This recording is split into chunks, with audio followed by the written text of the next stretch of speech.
رسول کریم صلی اللہ علیہ وسلم فرماتے ہیں کہ الحسن والحسین سیدہ شباب اہل الجنہ، حسن اور حسین جنتی جوانوں کے سردار ہیں، جنتی جوانوں کے سردار ہیں۔ اس لفظ میں بعض لوگ یہ سمجھتے ہیں کہ شاید وہ جوانوں کے ہی سردار ہوں گے، بوڑھوں کے نہیں، بچوں کے نہیں، بوڑھوں کے اور بچوں کے سردار نہیں، صرف جوانوں کے سردار ہوں گے۔ لوگ یہاں دھوکہ نہ کھائیں، اس لیے کہ حدیث پاک میں ہے جنت میں نہ کوئی بچہ جائے گا نہ بوڑھا جائے گا، جو بھی داخل ہوگا وہ جوان ہو کے جائے گا۔ بوڑھا نہیں جائے گا کا مطلب یہ بوڑھے نہیں جائیں گے، نہیں، یہ جائیں گے لیکن جوان ہو کر جائیں گے انشاءاللہ۔ جس کو بھی رب تبارک و تعالی جنت میں داخل کرے گا، چاہے وہ 100 سال کی عمر میں وفات پایا ہو، لیکن جنت میں جانے کے وقت ان کی عمر اکثر بزرگوں نے فرمایا ہے 33 سال کے قریب کی ہوگی۔ یعنی دنیا میں تم خواہش کرتے رہ جاؤ، کبھی بڑھاپے سے جوانی نہیں آئے گی، لیکن جنتی کو مولا تعالیٰ مفت میں جوانی عطا کرے گا۔ اور اس اعتبار سے بچے بھی جوان ہو جائیں گے، بوڑھے بھی جوان ہو جائیں گے، تو جنت میں جانے والے سب کون رہیں گے؟ سارے جوان جنتی، سارے جنتی جوان ہی ہوں گے۔ اس اعتبار سے حضور صلی اللہ علیہ وسلم کا یہ فرمانا سیدہ شباب اہل الجنہ، حسن اور حسین جنتی جوانوں کے سردار، اس کا مطلب یہ ہوا کہ کل جنتیوں کے سردار ہیں، کل جنتیوں کے سردار امام حسن اور امام حسین رضی اللہ تعالیٰ عنہما۔ اور میرے آقا صلی اللہ علیہ وسلم نے فرمایا ہے ہما ریحانتی فی الجنہ، حضور صلی اللہ تعالیٰ علیہ وسلم نے ان کے متعلق فرمایا کہ حسن اور حسین میرے لیے جنت کے 2 پھول ہیں۔ اکثر میرے آقا صلی اللہ تعالیٰ علیہ وسلم انہیں سونگھا کرتے تھے، کبھی ان کی گردن کے پاس، کبھی ان کے رخساروں پر، کبھی پیشانی پر۔ اللہ کے حبیب صلی اللہ علیہ وسلم اپنے لبھائے مبارک رکھتے تھے۔ بوسہ دینا تو ہم سب جانتے ہیں، لیکن صحابہ کہتے ہیں حضور صلی اللہ علیہ وسلم ان کو سونگھا کرتے تھے۔ تو بعض صحابہ نے پوچھا کہ بچوں کو چومنا، بوسہ دینا تو ہم دیکھتے ہیں، آپ ان بچوں کو سونگھتے ہیں؟ رسول کریم صلی اللہ علیہ وسلم نے فرمایا یہ دونوں شہزادے جنت کے پھول ہیں، جنت کی خوشبو ان کے اندر سے آتی ہے۔ ان حسین شہزادوں کو میرے آقا صلی اللہ تعالیٰ علیہ وسلم ہمیشہ اس طرح سے صحابہ میں بیان کرتے رہے کہ اکثر صحابہ فرماتے ہیں کہ حضور صلی اللہ علیہ وسلم جب مسجد نبوی میں داخل ہوتے، ایک مرتبہ ایک صحابی نے دیکھا کہ حضور پورا بہت ہی کھلا قسم کا جبہ پہنے ہوئے ہیں یا اوپر چادر ڈالے ہوئے ہیں، اور جسم کے اندر بہت موٹی کوئی چیز چھپی ہوئی ہے۔ ٹھنڈیوں کے دن تھے، صحابہ اکرام نے پوچھا یا رسول اللہ صلی اللہ علیہ وسلم کون سی چیز آپ اپنے اندر لیے ہوئے ہیں؟ رسول کریم صلی اللہ علیہ وسلم نے جبہ جب ہٹایا تو دونوں شہزادے اندر تھے، ہمیشہ سینے سے لگا کر کے رکھا۔ مشکات نبوت ہے وہ سینہ رسول پاک کا، جہاں اللہ کا کلام اترا کرتا تھا، اس قلب رسول سے کبھی حسن کان لگائے ہوتے، کبھی حسین کان لگائے ہوتے۔ تو رسول پاک صلی اللہ تعالیٰ علیہ وسلم کتنی دیر تک اپنی زبان مبارکہ ان شہزادوں کے منہ میں رکھتے تھے۔ اکثر حضرت فاطمہ فرماتی ہیں کہ کبھی بھوک کی شدت ہمارے گھر میں ہوتی، فاقہ ہوتا، تو میں دونوں شہزادوں کو لے کر کے حضور کے گود میں دے آتی۔ رسول کریم صلی اللہ تعالیٰ علیہ وسلم ان دونوں شہزادوں کے منہ میں اپنی زبان رکھتے، پھر بچے رونا بھی بند کرتے، کبھی کوئی چیز کھانے کی یا پینے کی طلب نہ کرتے۔ کیسے طلب کریں گے؟ ساری دنیا کا خزانہ جو وہ اپنے لبوں سے چوس رہے ہوں۔ سیدنا امام حسن اور امام حسین رضی اللہ تعالیٰ عنہ کو جو نسبتیں حاصل ہوئیں، میں کہتا ہوں پوری دنیا میں کسی کو ایسی نسبتیں حاصل نہیں ہوئی۔ انبیاء کرام علیہ السلام کے بعد رسول کریم صلی اللہ تعالیٰ علیہ وسلم کے گھر والوں سے جس طرح سے حسن و حسین کو نسبتیں حاصل ہیں، ماں کے متعلق میرے آقا نے فرمایا جنتی عورتوں کی سردار ہے۔ باپ کے لیے کہا کہ میں جس کا مولا ہوں اس کا یہ مولا ہے۔ باپ جب پوری کائنات کا مولا، ماں پورے جنتی عورتوں کی سردار، اور خود ان کو اللہ کے حبیب نے جنتی جوانوں کا سردار کہا۔ نانا سید الانبیاء ہیں، کون سی فضیلت ان کی زندگی میں نہیں ہے، کون سی نسبت نہیں ہے؟ اس سے بڑھ کر ان کو نسبتیں اور کیا چاہیے؟ حتیٰ کہ رسول کریم صلی اللہ تعالیٰ علیہ وسلم ایک مرتبہ مدینہ طیبہ کی گلیوں میں حسن و حسین کو کندھوں پر بٹھائے تشریف لے جا رہے تھے، دونوں کندھے پر سوار تھے۔ ایک صحابی کہتے ہیں ہم نے دیکھا تو مسکرائے کہ اللہ کے حبیب صلی اللہ علیہ وسلم کے دوش نبوت پر یہ شہزادے سوار ہو کر جا رہے ہیں۔ صحابہ نے پکار کر کے کہا اے شہزادو، کتنی اچھی سواری تم نے پائی ہے، کتنی اچھی سواری پائی ہے۔ رسول کریم صلی اللہ تعالی علیہ وسلم نے مڑ کر کے ان سے کہا اے لوگوں، صرف سواری کو دیکھ رہے ہو، یہ بھی تو کہو کہ سوار بھی کتنے اچھے ہیں۔ اللہ کے حبیب صلی اللہ علیہ وسلم اپنی تعریف کے ساتھ اپنے شہزادوں کی تعریف کو پسند فرمایا کرتے تھے، اور میرے آقا صلی اللہ تعالی علیہ وسلم ان کے لیے بے قرار بھی ہوا کرتے تھے۔ اکثر ایسا ہوا ہے کہ سیدہ زہرا فرماتی ہیں ایک مرتبہ حسن و حسین گم ہو گئے، مل ہی نہیں رہے تھے، میں گھبرائی ہوئی تھی، پریشان تھی، رسول کریم صلی اللہ تعالی علیہ وسلم کے پاس دوڑ کر آئی، کہا کہ حسن و حسین صبح سے نہیں نظر آ رہے۔ اللہ کے حبیب صلی اللہ علیہ وسلم نے بڑی اطمینان کا اظہار کیا، کہا کہ میرے ان دو بچوں کو ابھی کچھ نہیں ہوگا، کوئی کچھ غضب نہیں پہنچائے گا۔ خود اٹھے اور چلتے ہوئے ایک مدینہ طیبہ کے قریب درخت کے پاس گئے تو فرماتے ہیں حضرت فاطمہ زہرا رضی اللہ تعالیٰ عنہا، دونوں بچے آرام سے سوئے ہوئے ہیں اور دو فرشتے ان پر پروں سے سایہ کیے ہوئے ہیں۔ وہ بچپن سے فرشتوں کی چھاؤں میں سونے والے، جن کے گھر میں جبرائیل بے اجازت نہ آئیں، ان کی نسبتوں کو، ان کی سعادتوں کو، ان کی فضیلتوں کو بھلا دنیا میں کون بیان کر سکے گا؟ کس زبان سے ہو بیان مدح خان اہل بیت؟ میرے عزیزوں، رسول کریم صلی اللہ تعالی علیہ وسلم کے ان شہزادوں کی فضیلت اس سے اندازہ کریں آپ۔ ایک مرتبہ حسن و حسین دونوں گھر میں ہیں، رسول کریم صلی اللہ تعالی علیہ وسلم بچوں کو کھلاتے بھی تھے اکثر، یہاں تک کہ اکثر ایسا دیکھا گیا ہے کہ صحابہ فرماتے ہیں نمازوں کے اوقات میں بھی حسن و حسین کو اپنے مصلی کے قریب بٹھایا کرتے۔ جب رسول پاک صلی اللہ علیہ وسلم خطبہ دے رہے ہوتے، دونوں شہزادے ایک ایک پاؤں پکڑ کر کے بیٹھے ہوتے تھے۔ حضور کے خطبہ دینے کے وقت دونوں شہزادے حضور کے قدموں کو پکڑ کر بیٹھے رہتے تھے ممبر پر۔ ایک مرتبہ حسن و حسین رضی اللہ تعالیٰ عنہ، چھوٹی سی عمر ہے، ان کی عمر 2.5 سال 3 سال کے قریب ہوگی، دونوں کھیل رہے ہیں گھر میں، اور رسول کریم صلی اللہ علیہ وسلم تشریف لائے اور کہا چلو آج ہم تمہاری کشتی کرواتے ہیں، دیکھتے ہیں کہ کون جیتتا ہے، کون کس کو گراتا ہے۔ حسن و حسین رضی اللہ تعالیٰ عنہ دونوں کی کشتی لگائی گئی۔ امام حسن مجتبی عمر میں بڑے ہیں اور امام حسین چھوٹے ہیں۔ حضور صلی اللہ تعالیٰ علیہ وسلم جب کشتی ان کو لڑا رہے تھے تو امام حسن کی سائیڈ لے رہے تھے، امام حسن کی سائیڈ، وہ بڑے ہیں، اور کہہ رہے تھے حسن حسین کو یہاں سے پکڑو، حسین کو ادھر سے پکڑو۔ یہ باتیں دیکھ کر کے فاطمہ زہرا رضی اللہ تعالیٰ عنہا قریب آئی، کہا ابا جان یہ کیسا معاملہ ہے، آپ بڑے کی سائیڈ لے رہے ہیں، حسین چھوٹے ہیں عمر میں، عموماً لوگ چھوٹوں کا ساتھ دیتے ہیں، گھر میں کھلاتے بھی ہیں تو چھوٹوں کی طرف اور ان کے سائیڈ میں بات کرتے ہیں۔ حضرت فاطمہ سے رسول پاک نے فرمایا فاطمہ تم نہیں دیکھ رہی، میں ادھر سے حسن کی سپورٹنگ کر رہا ہوں اگرچہ، لیکن ادھر حسین کو جبرائیل تھامے ہوئے ہیں، ادھر جبرائیل حسین سے کہہ رہے ہیں کہ حسین ادھر پکڑو ادھر پکڑو۔ وہ گھرانہ کیسا ہوگا جہاں سید الانبیاء ایک شہزادے کو تھامے اور سید الملائکہ دوسرے شہزادے کو تھامے؟ دنیا نے ایسا کوئی گھر دیکھا ہوگا آج تک؟ دنیا نے آج تک ایسا کوئی گھرانہ دیکھا ہو؟ اور ان دونوں شہزادوں کی دل آزاری مولا کو بھی پسند نہیں تھی، رب ذوالجلال ان دونوں شہزادوں کی دل آزاری کو پسند نہیں فرمایا۔ اس کی بھی ایک روایت ہمیں ملتی ہے، یہ دونوں شہزادے اپنی اپنی تختیوں میں لکھ کر کے لائے، اچھی تحریر کس کی ہے دیکھنے کے لیے۔ وہ جگہ آج بھی مدینہ طیبہ میں زیارتوں کے لیے دکھاتے ہیں کہ ان کا مسابقہ ہوا تھا، کمپٹیشن ہوا تھا، امام حسن اور امام حسین نے تختیوں پر اپنے ہاتھوں سے کچھ لکھا، سیدہ کے پاس آئے اور کہنے لگے امی بتائیں میری تحریر اچھی ہے، میری رائٹنگ اچھی ہے کہ ان کی رائٹنگ اچھی ہے؟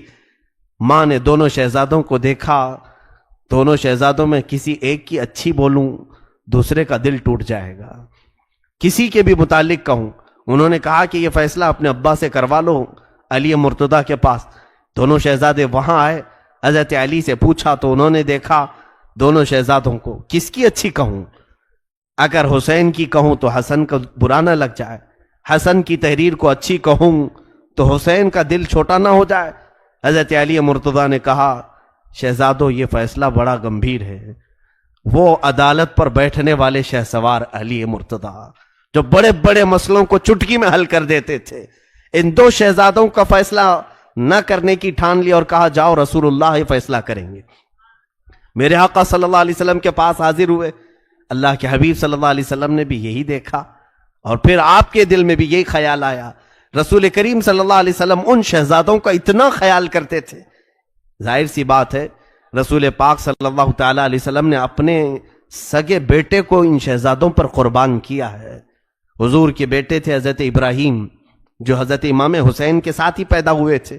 دونوں شہزادوں کو لے کر حضور گھر پر بیٹھے تھے. جبرائیل آئے اور کہا کہ ان میں سے آپ کسی ایک ہی کو رکھ سکتے ہیں. اللہ کی منشا یہ ہے کہ یا تو ابراہیم اپنے بیٹے کو رکھیں یا حسین کو. حضور صلی اللہ علیہ وسلم نے فرمایا کہ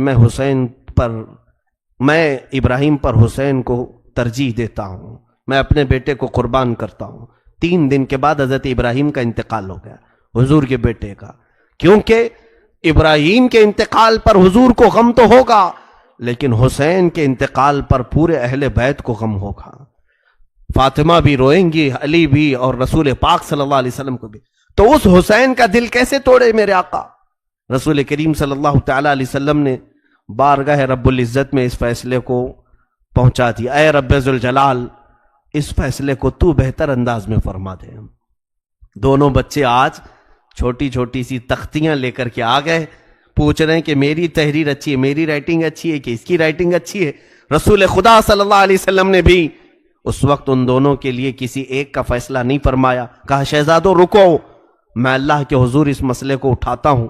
رب تبارک و تعالیٰ کے حضور جب یہ سوال ہوا، اللہ عز و جل نے جبرائیل امین سے کہا اے جبرائیل جنت سے ایک سیب لے جاؤ، اوپر سے گراؤ، جس کی تختی پر گر جائے اس کی تحریر اچھی ہے. کیا یہ فیصلہ منظور ہے؟ سب منظور ہے. وہاں فاطمہ بھی تھیں، علی مرتضیٰ بھی تھے، رسول پاک صلی اللہ علیہ وسلم بھی. وہ جگہ مدینہ طیبہ میں آج بھی ہے، کھلا سا میدان ہے. دونوں تختیاں لے کر کھڑے تھے. جبرائیل امین جنت سے ایک سیب لائے، اوپر سے گرایا. میرے خدا ذوالجلال کی شان یہ ہے کہ سیب 2 ٹکڑوں میں بدلا، آدھا اس تختی پر آدھا اس تختی پر گرا. مولا کو بھی یہ منظور نہیں تھا کہ کسی ایک کا دل ٹوٹے. ان شہزادوں کی دل آزاری رب نے بھی پسند نہیں کیا. تو یہ وہ شہزادے رسول پاک صلی اللہ علیہ وسلم کے گھر میں پروان چڑھے. یہاں تک کہ صحابہ اکرام رضوان اللہ تعالی علیہ مجمعین بے حد تعظیم کیا کرتے تھے ان شہزادوں کی، اور حد درجے احترام کیا کرتے تھے. صحابہ فرماتے ہیں کبھی کبھار یہ رسول کریم صلی اللہ تعالی علیہ وسلم نماز پڑھا رہے ہوں اور نماز کے دوران یہ اپنے گھر سے چلے آتے اور کبھی کسی نے ان کو روکا نہیں، حضور کے مصلی پر آ جاتے. حتیٰ کہ ایک بار امام حسین حضور کی پیٹھ پر سوار ہوئے، سجدہ خوب لمبا ہوا. اللہ کے حبیب صلی اللہ علیہ وسلم نے سر نہیں اٹھایا کہ حسین گر نہ جائیں، حسین گر نہ جائے. میرے آقا صلی اللہ علیہ وسلم ان کے بچپن میں اتنا خیال فرمایا کرتے. ایک بڑی حکمت کی بات مجھے نظر آتی ہے، میں نے اس سے قبل بھی اس چیز کو عرض کیا تھا کہ مدینہ طیبہ میں مجھے بات یاد آتی ہے. چند سالوں پہلے عام طور پر ہم جب حاضری دیتے ہیں تو حضور کے قدموں کی طرف، پیچھے کی طرف جالیوں کے جو لوگ سب سلامی پیش کرتے ہیں آگے کی طرف، پیچھے کا مقام، پیچھے کی طرف جگہ ایسی ہے کہ قبلہ بھی اسی طرف ہے، حضور کی جالیاں بھی اسی طرف ہے. تو وہاں کوئی موڑتا نہیں ہے کہ ادھر مڑ جاؤ، دعا ادھر کرو. نماز پڑھتے پڑھتے ایک بار ایسا خیال آیا کہ التحیات پڑھ رہا تھا، تو جب التحیات میں ہم پہنچے السلام علیکہ ایھا النبی، اے نبی آپ پر سلامتی ہو.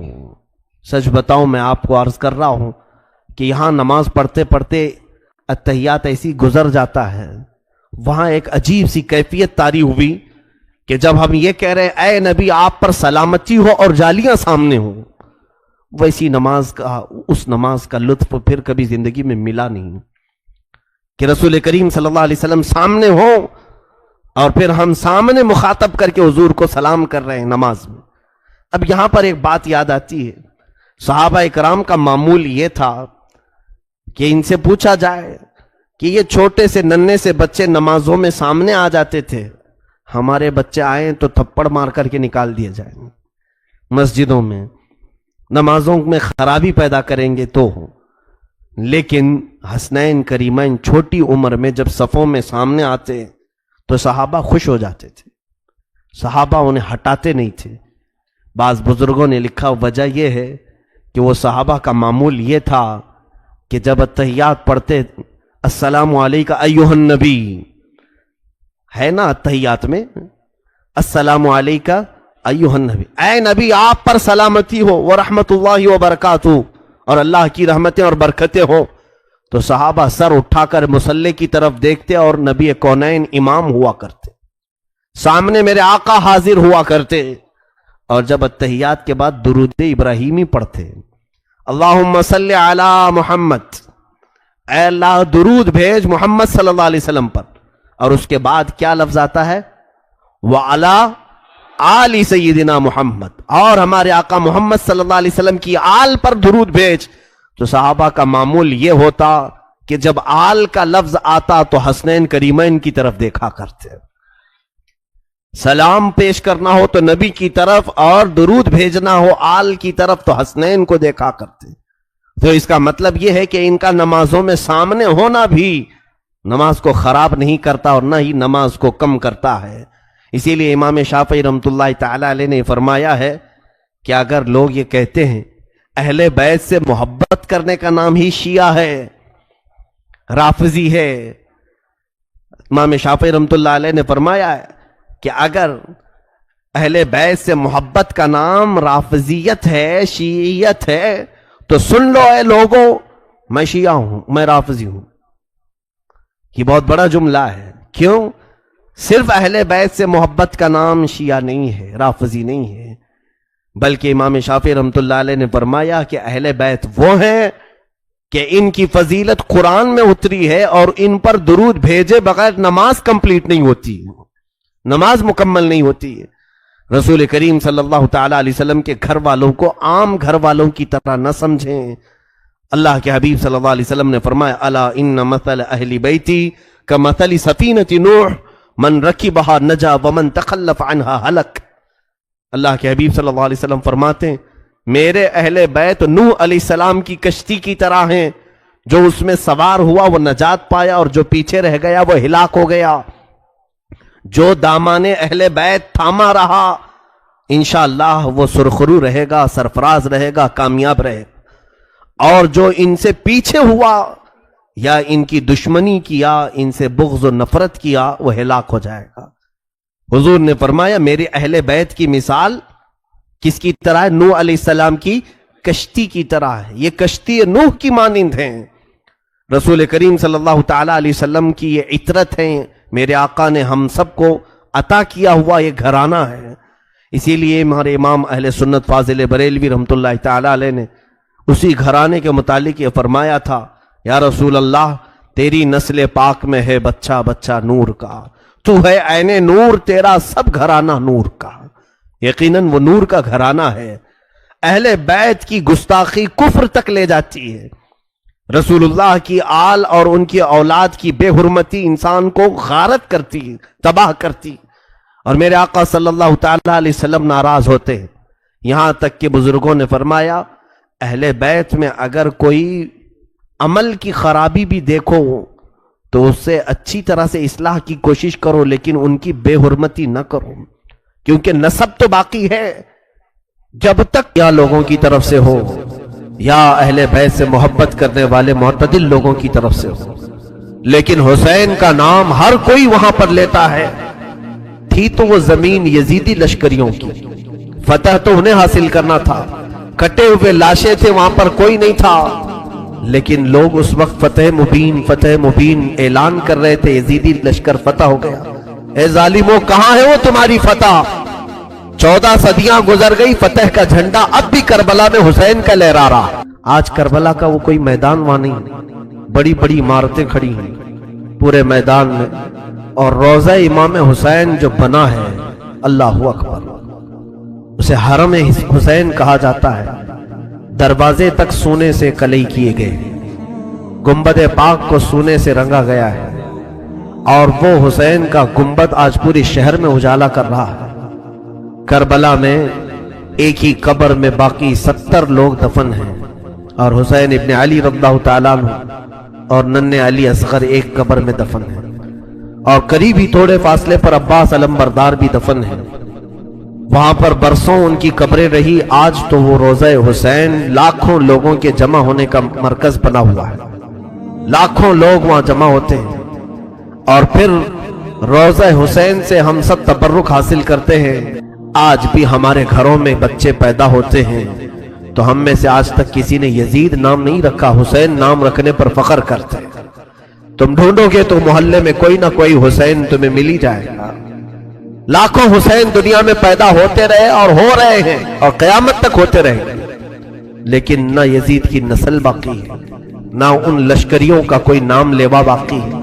تو کیسی فتح تھی؟ وہ تم نے دنیا کے لیے لڑا تھا اور تم مال کے لیے لڑے تھے، اور مولا حسین صرف رضائے الہی کے لیے لڑے تھے، رسول پاک کی شریعت طاہرہ کے نفاذ کے لیے لڑے تھے، اور رب تعالیٰ نے انہیں ایسی فتح عطا کی، گھر لٹ گیا الگ بات ہے، لیکن ان کے ذکر پاک سے آج لاکھوں رونے والوں کی آنکھیں نم رہتی، لاکھوں نہیں کروڑوں آنکھیں روتی ہیں مولا حسین کے لیے۔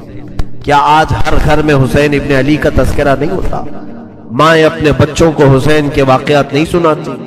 میرے عزیزو، اصل فتح تو یہ ہے جو حسین ابن علی کو حاصل تھا۔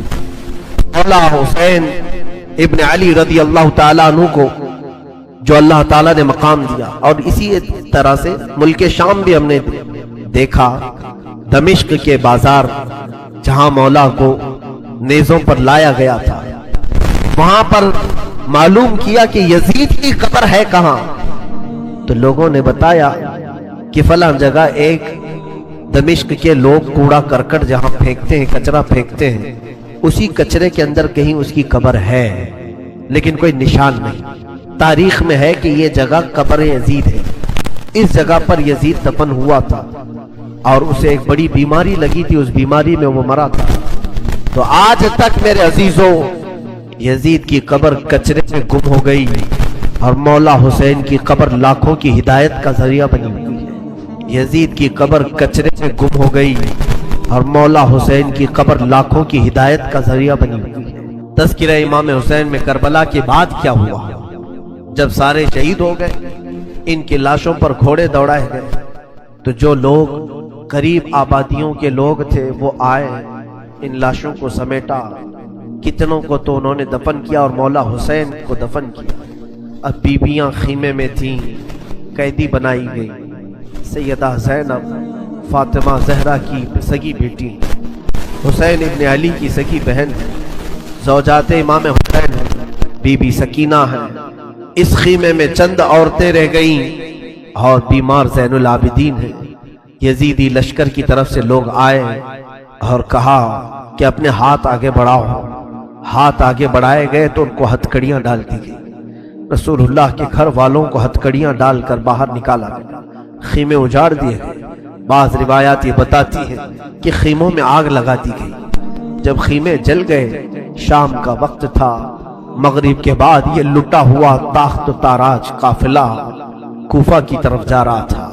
کربلا سے اب یہ کوفہ جا رہے تھے، لیکن ظالموں نے جتنے شہید ہوئے تھے ان کے سر سنبھال کر رکھے تھے۔ امام حسین ابن علی کا سر لے لیا، عباس علمبردار کا سر لے لیا، اور علی اکبر امام قاسم کے سر کاٹ کر لے لیے۔ سارے سروں کو انہوں نے، اس لیے کہ اس وقت ثبوت پیش کرنے کے لیے سر دکھانے پڑتے تھے کہ ہم نے ان کا قتل کیا ہے، اب سروں کو انہوں نے نیزوں میں ڈال دیا اور سروں کو لے کر نیزوں سے چلنے لگے۔ یہ سفر ان کا شروع ہوا، کوفہ کی طرف چلے۔ کیا ہے، ایک بڑی بات مجھے یاد آتی ہے، مولا حسین کی ایک کنیز تھی جس کا نام بی بی شیرین بتایا گیا ہے، وہ سیدہ فاطمہ زہرا رضی اللہ تعالیٰ عنہ کی بھی خدمت کر چکی ہیں۔ بی بی شیرین، اس کو حضرت امام حسین نے آزاد کر دیا تھا۔ وہ کہتی تھی کہ میں آزاد نہیں ہونا چاہتی، کہا تھا کہ تو بڑھاپے کو پہنچ چکی ہے، تجھے ہم نے آزاد کر دیا۔ اور اس کے بعد مولا حسین نے جب یہ مدینہ طیبہ میں تھے، بی بی شیرین کو کہا تھا کہ تو آزاد ہے، جا، بہت سارا مال دیا تھا اور جمع کر کے کہا تھا کہ تو چلی جا، اپنی بقیہ زندگی آرام سے گزار۔ تو کہتی ہے ایک شرط ہے میری، میں اس شرط پر جاؤں گی۔ امام حسین ابن علی نے پوچھا کہ ہم نے تجھے کسی چیز سے روکا نہیں، منع نہیں کیا، کیا چیز تو چاہتی ہے؟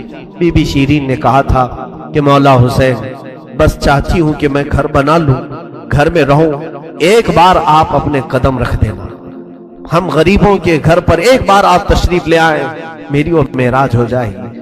امام حسین نے کہا بس اتنی سی بات، ہم تو غریبوں کے گھر روز جانا پسند کرتے ہیں، ہم روز جانا پسند کریں گے، جا ٹھیک ہے تیرے گھر ہم آئیں گے۔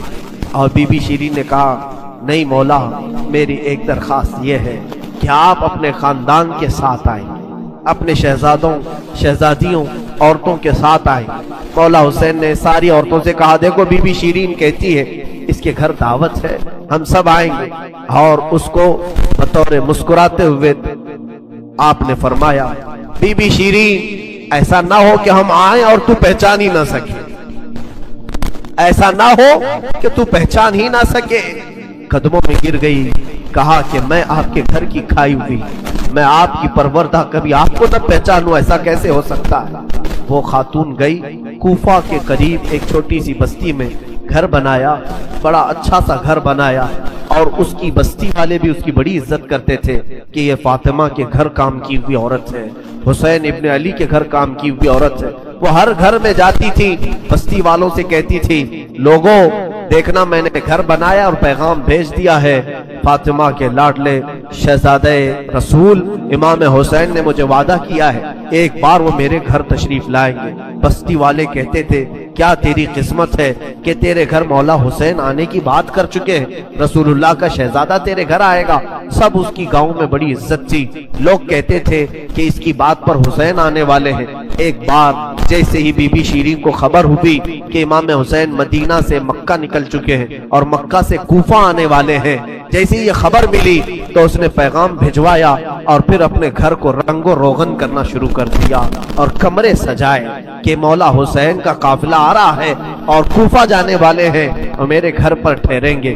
جنگ کی کوئی خبر ہی نہیں تھی، گاؤں والوں کو جیسی اطلاع ہوئی گاؤں کے سارے لوگ اس کے ساتھ مل گئے، پورے گاؤں میں سارے لوگ گھروں کی تیاریاں کر رہے تھے اور سب لوگ روز انتظار کرتے۔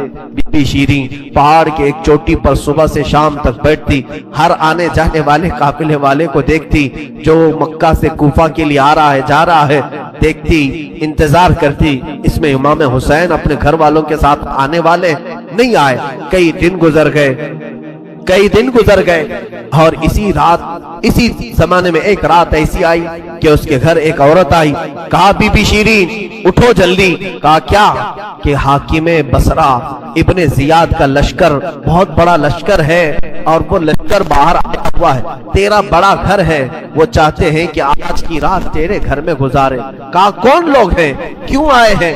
کہا سنا ہے کہ ایک باغی نے بغاوت کی تھی اور اس کا سر کچل دیا گیا، اسے مار کر کے اس کا سر لایا گیا ہے اور اسی کو دمشق امیر المومنین یزید کے پاس لے جایا جا رہا ہے۔ بی بی شیرین نے کہا پتہ نہیں کون سا باغی تھا، کس نے بغاوت کی تھی، کس سے جنگ ہوئی تھی، خبر نہیں ہے، بہرحال اگر حاکم کا قافلہ گھر کے دروازے پر کھڑا ہے تو میں دروازہ کھول دیتی ہوں۔ دروازہ اس نے کھولا، بہت سارے رات کا وقت ہے، شہزادوں کے سر نیزوں پر لٹکے ہوئے ہیں، حسین ابن علی کا چہرہ دھول میں اٹا ہوا تھا، زلفیں چہرے پر آئی ہوئی تھی، بیبیاں سب باندی بنا کر لائی گئی تھیں اور سب جکڑی ہوئی تھیں، چہرے ان کے بالوں سے ڈھاکے ہوئے تھے۔ اس خاتون نے دیکھا اور کہا ہائے ہائے افسوس، قیدی آئے ہیں میرے گھر۔ مولا حسین کہتے تھے قیدیوں کے ساتھ اچھا سلوک کیا جائے، قیدیوں کے ساتھ اچھا سلوک کیا جائے۔ اس نے اپنے گھر میں اندر داخل کیا، جو حاکم جو اس کے سپہ سالار تھے ان سب کو اندر بلایا، رات گزارنے کا مقام دیا، جگہ دیا، اور یہ بیویوں کو صحن کے باہر ہی چھوڑ دیا گیا، ان کو اندر نہیں لایا گیا۔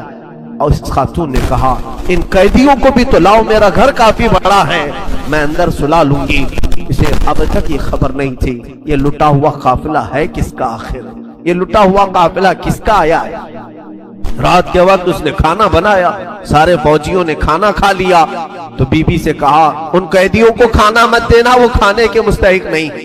اس نے چلا کر کے کہا دیکھو ہمارا دستور یہ ہے کہ میں فاطمہ کے گھر کام کر چکی ہوں، وہاں فاقے تو رکھتے تھے لوگ گھر میں فاقہ تو ہوتا تھا لیکن باہر آنے والے مہمان کو بھوکا نہیں رکھا جاتا. وہ چاہے قیدی ہو باغی ہو جس طرح کے ہوں مجھ سے جو بن سکے گا میں کھلاؤں. اس نے کھانے بنائے اور اس کے بعد لے کر کے آئی اور اس کے بعد کھانا جب سیدہ بی بی زینب کے پاس رکھا تو بی بی زینب نے اپنے دونوں ہاتھ دکھائے جو پیچھے بندھے ہوئے تھے. اس خاتون نے بی بی شیرین نے کھولا اور ان کے بالوں سے چہرہ ڈھکا ہوا تھا اور اس نے کھانا پروسا کہ کھا لو بیویوں کھا لو. تو بی بی زینب نے پکار کر کے اپنے بھائی کا نام لیا یا حسین ابن علی. تو بی بی شیرین چونک اٹھی یہ نام تو کیوں لے رہی؟ یہ نام تو میرے آقا کا ہے جس کی میں باندھی تھی میں خدمت گزار تھی. یہ نام تو کیوں لے رہی ہے؟ بی بی زینب کہتی ہے بی بی شیرین کیا ہم نے تجھے پہچان لیا؟ بابا نہیں کہتے تھے کسی دن ہم گھر پر آئیں اور تو پہچان ہی نہ سکے. یہ جو اونچے نیزے پر سر دکھ رہا ہے تیرے آقا مولا حسین کا سر اور یہ علی اکبر کا سر ہے یہ قاسم کا سر ہے.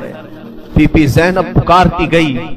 بی بی شیرین نے دیکھا اور پکار کر کے کہا مولا کیسی مہمان نوازی کا وقت تم نے دیا. کیا اس طرح بھی کوئی مہمان بنتا ہے کسی کے گھر؟ اور یہ کہتی ہوئی غش کھا کر گر پڑی. اس پر پانی ڈالا جاتا وہ اٹھتی پھر غش کھا جاتی بے ہوش ہو جاتی. سچ کہا تھا مولا حسین نے اے بی بی شیرین ہم تو وعدہ کیے ہیں آ کر رہیں گے کہیں ایسا نہ ہو کہ تو پہچان ہی نہ سکے. سچ کہا تھا مولا حسین آپ اس حالت میں میرے گھر آئے کہ میں پہچان نہ سکی کیونکہ وہم و گمان میں بھی نہیں تھا کہ فاطمہ کے لاڈلے کا کٹا ہوا سر کبھی گھر آ سکتا. وہ غش کھا کر کے گر گئی. روایات میں ہے صبح جب اٹھا لوگوں نے فوجیوں نے اٹھ کر کے دیکھا تو بی بی شیرین کا جسم ٹھنڈا پڑ چکا تھا اس کی روح نکل چکی تھی. غم حسین میں لوگوں کی جانیں چلی گئی. یہاں آج دو آنسو ہمارے نکلتے ہیں تو لوگ ہمیں بولتے ہیں غم حسین میں لوگوں کی روح نکل گئی. جو اصلی محبت کرنے والے تھے وہ دنیا سے ہی رخصت ہو گئے. مولا حسین کی محبت کرنے والی بی بی شیرین دنیا میں نہیں رہی. کہا آخری جملے اس کے یہ تھے گھر بڑی آن شان سے اس لیے بنایا تھا کہ ایک بار مولا قدم رکھیں گے. اب انہوں نے قدم رکھ دیا تو اب جینے میں کوئی مزہ نہیں. اب میری زندگی کی تمنا پوری ہو گئی. اس کے بعد یہ قافلہ نکلا کوفہ کی طرف جا رہا تھا. ابن زیاد تک پہنچنا تھا. حاکم بصرہ حاکم کوفہ عبید اللہ بن زیاد کے پاس یہ قافلہ جانے سے پہلے کئی منزلوں پر رکا. دوسری رات آئی تھی. دوسری رات ایک گرجا گھر کے پاس ان کا قیام ہوا. وہ ایک عیسائی کا گرجا تھا وہاں پر قیام ہوا. عیسائی نے دیکھا کہ بہت سارے کٹے ہوئے سر آئے. اس نے بھی اپنے چرچ میں رکنے کی اجازت دی.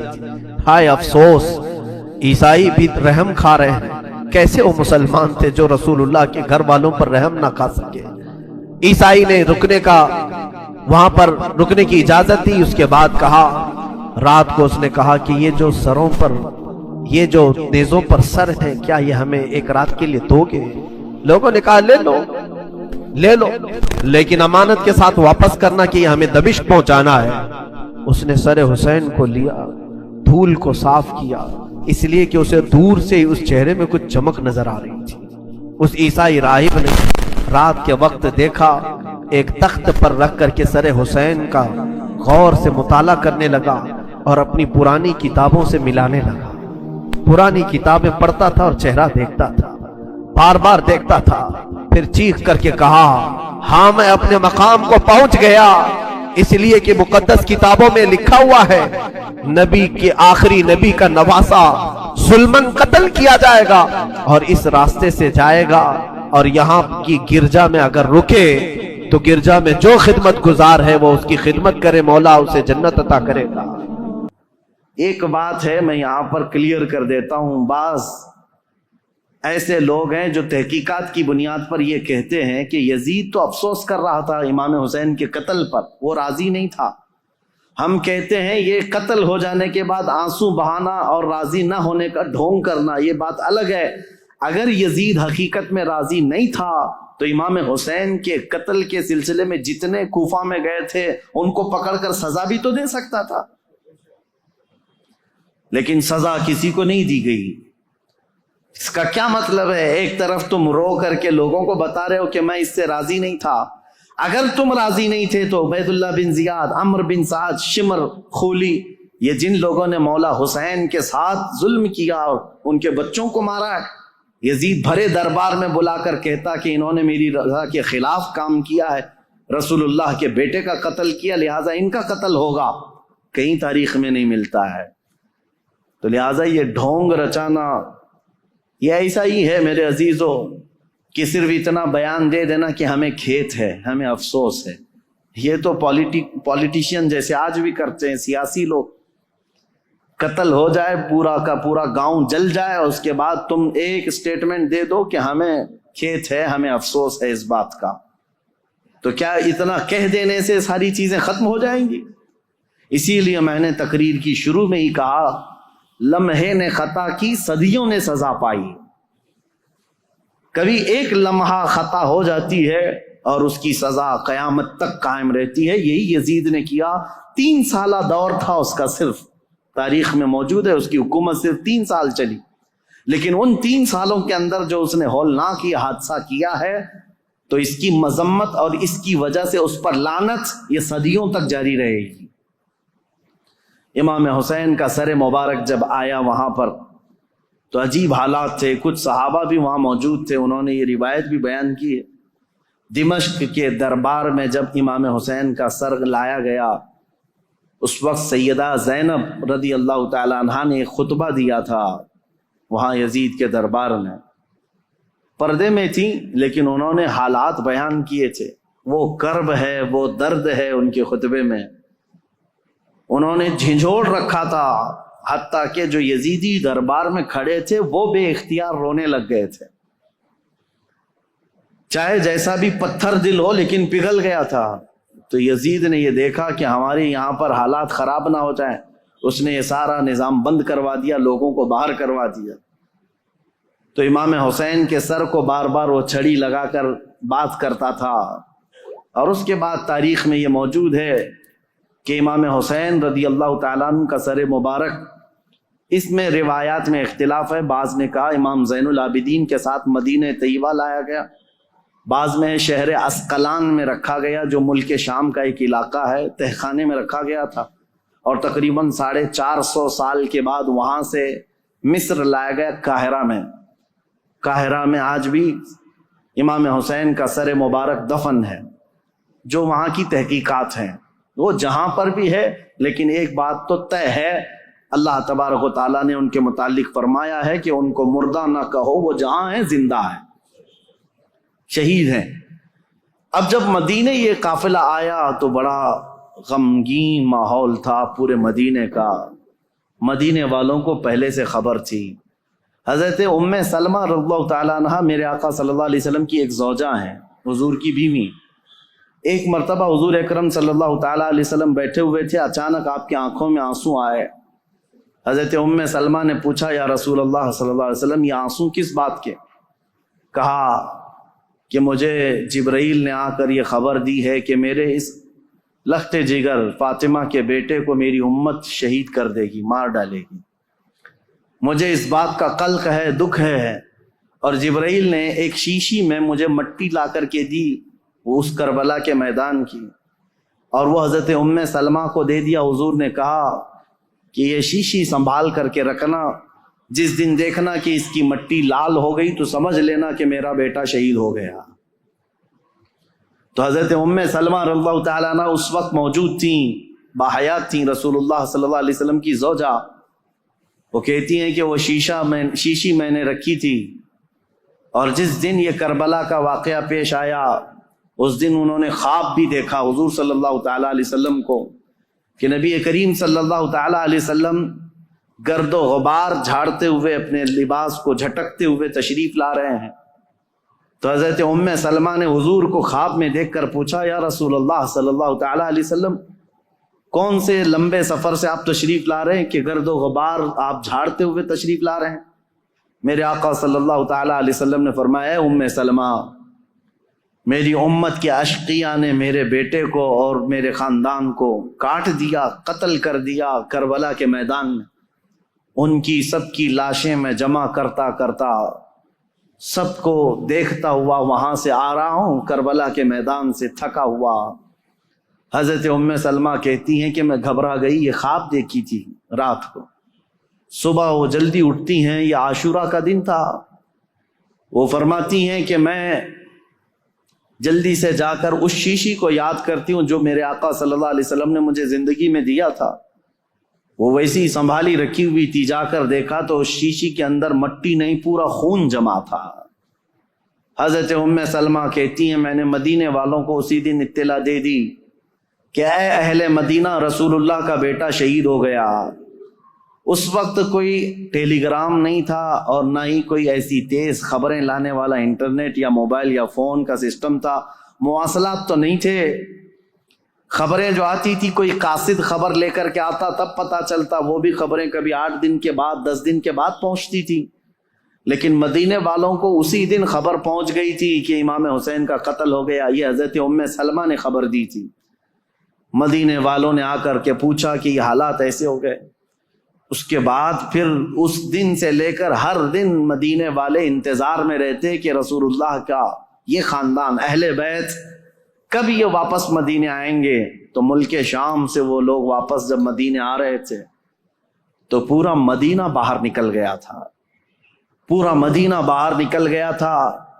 اور وہاں پر جو بچی ہوئی عورتیں تھیں، سیدہ زینب اور امام حسین شہید کربلا کی 2 بیویاں جو بیوہ ہو گئیں، اور امام زین العابدین اور امام حسن کے 2 بیٹے، چھوٹا سا ایک قافلہ واپس مدینے آ رہا تھا۔ تو مدینے والے کہتے ہیں جیسے ہی وہ قافلہ مدینے کے اندر آیا تو لوگوں کی ایسی چیخیں بلند ہو گئیں، لوگ دیکھتے رہ گئے، کیونکہ رسول اللہ کے گھر کے کچھ افراد مدینے میں ابھی بھی موجود تھے۔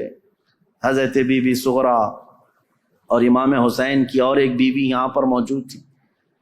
سب انتظار کرتے رہ گئے، اور جیسے ہی یہ لٹا ہوا قافلہ آیا تو مدینے والے کہتے ہیں ایک وہ دن تھا جب رسول پاک صلی اللہ تعالی علیہ وسلم کی وفات ہوئی، اس دن مدینہ سب سے زیادہ رویا تھا، اور دوسرا یہ دن تھا جب امام حسین کا قافلہ، لٹا ہوا قافلہ مدینے میں داخل ہوا تھا تو مدینہ سب سے زیادہ رویا تھا۔ امام زین العابدین بیمار سجاد جیسے ہی مدینے میں داخل ہوئے، سیدھے روضہ رسول پر حاضر ہوئے، اپنے اس قافلے کو لے کر روضہ رسول پر حاضر ہوئے۔ لوگ دھاڑے مار مار کر روتے تھے۔ امام زین العابدین کربلا کی پوری داستان رسول اللہ کو سنا رہے تھے، کھڑے ہو کر کہہ رہے تھے یا اللہ کے رسول، نبی محترم، نبی محتشم، آپ کے اس لاڈلے نواسے کو جو آپ کے کندھوں پر بیٹھ کر سواری کرتا تھا، آپ کا وہ لاڈلا نواسا جو آپ سجدے میں جائیں تو پیٹھ پر سوار ہو جاتا تھا، اس لاڈلے نواسے کو اشقیاء کی جماعت نے بغیر پانی دیے، بغیر کھانا دیے ذبح کر دیا۔ یا اللہ کے رسول، ہم نے اپنی آنکھوں سے دیکھا ہے آپ کے اہل بیت اطہار میں سے 6 ماہ کے علی اصغر کو بھی انہوں نے تیروں سے چھلنی کر دیا۔ آپ کے گھر کے ہر جوان بچے کو گھوڑوں پر سے دوڑا کر کے ان کی لاشوں کی بے حرمتی کر دی۔ جب امام زین العابدین رو رو کر کے یہ بیان کرتے تو مدینہ، جتنے لوگ تھے مدینے کے وہاں موجود، سب چیخیں بلند ہو گئی۔ کئی لوگ تو وہاں غش کھا کر گر گئے تھے اس غم کی داستان پر۔ اس کے بعد امام زین العابدین جب تک زندہ رہے، کبھی ان کو کسی نے ہنستے ہوئے نہیں دیکھا، کبھی مسکراتے ہوئے نہیں دیکھا۔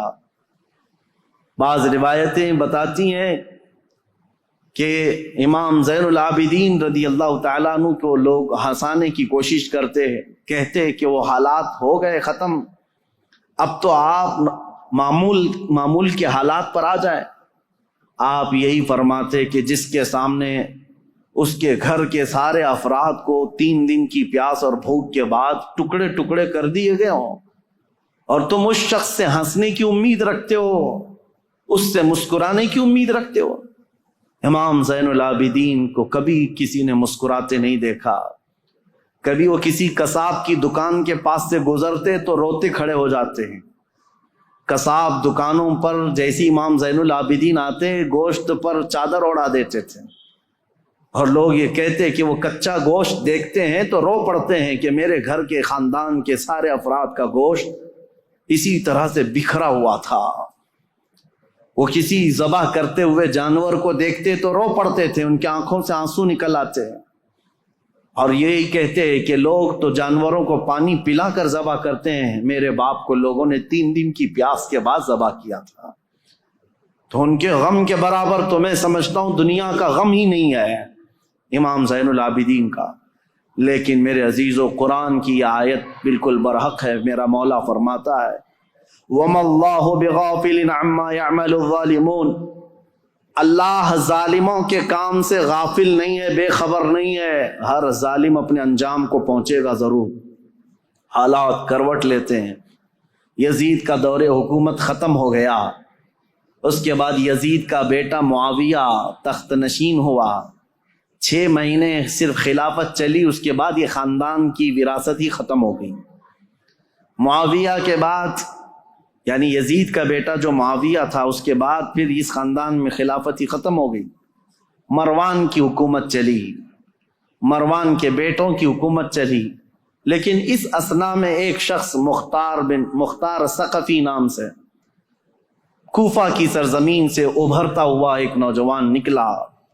وہ اہل بیت کا جانثار تھا، محب تھا، چاہنے والا تھا. وہ کوفہ کی ساری طاقت و قوت کو اس نے جمع کر لیا، اور اسی دن سے اس نے طے کیا کہ رسول اللہ کے خاندان کے ساتھ جو ہوا ہے میں اس کا بدلہ لے کر کے رہوں گا، میں کفارہ ادا کروں گا. تھا تو کوفہ کا رہنے والا، اور اس نے اپنی پوری مجتمع طاقت کو لے کر وہاں کی سارے لوگوں کو جمع کر لیا. اس کے بعد پھر ایک ایک بعد دیگرے لوگوں کو ڈھونڈنا شروع کیا. اور جو تاریخ ہے میرے عزیزو، اس نے پیچھا کیا سب سے پہلے اس شمر کا جس نے امام حسین کی گردن الگ کی تھی.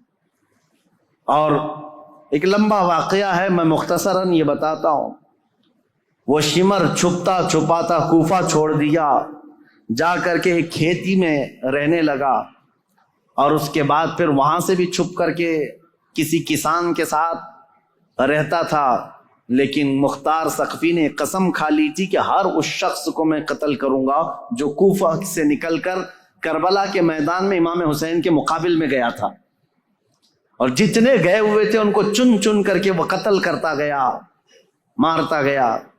اور اس کے بعد پھر شمر مل گیا، اس کو اس نے اتنی بری طرح سے قتل کیا کہ اس کے ٹکڑے بکھیر دیے، اور اس کے بعد کتوں کو کے سامنے اس کے ٹکڑوں کو ڈال دیا جو امام حسین کا قاتل تھا. پھر خولی بن یزید تھا ایک شخص، اور ایک شخص تھا جو امام حسین کے جسم اقدس پر پیر رکھ کر کے ان کو گرایا تھا.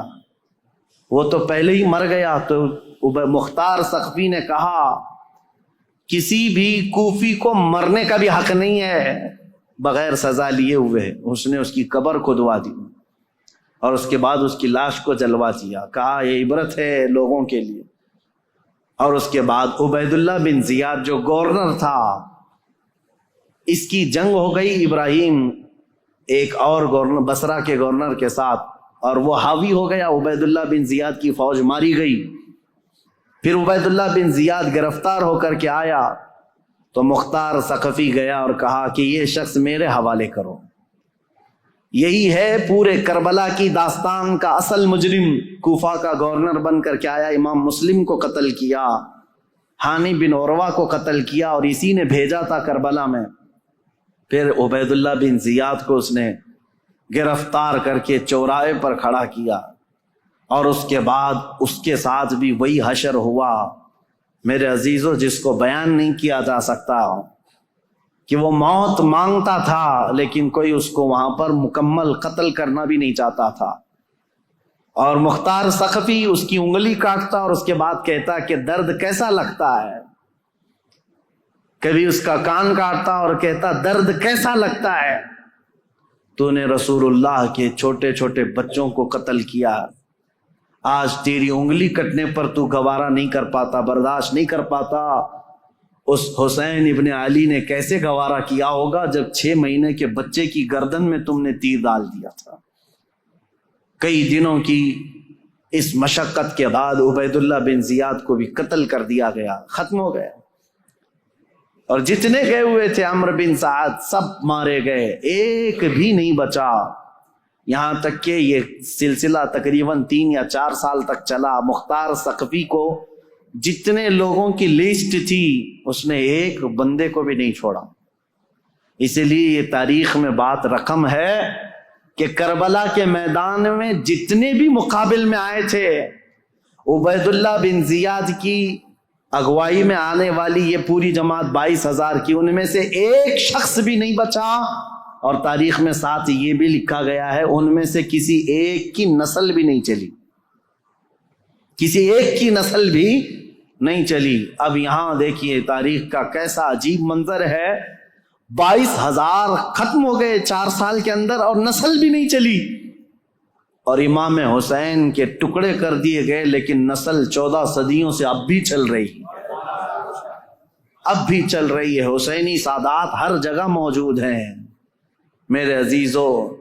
اسی لیے میرا رب تعالیٰ فرماتا ہے اللہ تعالیٰ ظالموں کے کام سے بے خبر نہیں ہے، اور جب اللہ انتقام لیتا ہے تو پھر تمہاری نسلیں بھی ختم ہو جاتی ہیں۔ اسی لیے ہمیشہ اس بات کا خیال رکھیں کہ ہم سے ہونے والی خطائیں، غلطیاں، اگر اس کا تعلق اللہ کی کسی محبوب بندے سے ہے تو پھر قیامت تک تم پر لعنت برسائی جائے گی۔ کبھی ہرگز ایسا کام ہونے نہ پائے کہ تم سے زیادتی ہو گئی ہو اور وہ بھی کسی اللہ والے کے ساتھ، ورنہ اللہ انتقام لے گا، اللہ انتقام لے گا۔ آپ یہ مت سمجھ کر کے چلیں کہ صرف ایک کربلا ہو گیا اور ایک یزید تھا، ایک حسین تھے اور پھر معاملات نہیں، ہر دور میں یہ معاملات ہوتے ہیں۔ آج بھی آپ کو یہی نصیحت کر رہا ہوں کہ کبھی تمہاری طرف سے کسی ایسی شخصیت کو تکلیف نہ پہنچاؤ جو اللہ والا ہے، اللہ کا محبوب بندہ ہو، ورنہ ہوگا یہ کہ اس کا انتقام اللہ لے گا، اللہ کی طرف سے ہوگا۔